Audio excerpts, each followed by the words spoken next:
Damn, son, it's Major League Rock. And she feel like die, all these lollies call me. Rubbing on her thighs, she stay wet for her. Shawty so kawaii. Okay, so I've seen about 1,000 people arguing about this, so I think I'll just set the record straight. Dragon Ball Super DLC or content is completely allowed, possible, and likely to happen for Dragon Ball Z Kakarot.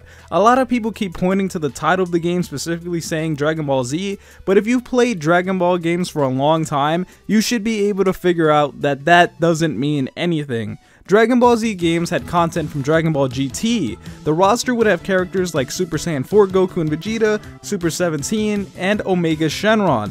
Dragon Ball Z Budokai Tenkaichi 3 pretty much had every character that was from Dragon Ball GT, and yet those games are titled Dragon Ball Z. This reminds me of when people saw the Z at the end of Dragon Ball FighterZ and kept saying that that game was only for Dragon Ball Z, but then Hit and Goku Black got announced and everyone stopped making that argument. The developers of Dragon Ball Z Kakarot have stated that this game will tell the story of Dragon Ball Z, however they never once said that the DLC would not have any content that isn't a part of Dragon Ball Z, such as Dragon Ball Super.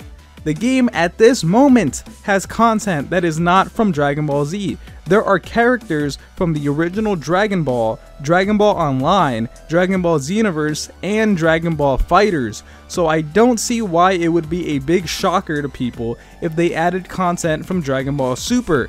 Now, if you're wondering what the DLC is actually going to be, I made 2 videos about the DLC that was actually data mined, and it turns out there are 10 DLC files in the game. You could press the video card at the top of the screen that looks like a lowercase I, and you'll be able to see those videos. But for now, let me know what you guys think. My name's Konjic, and I'll talk to you in the next video.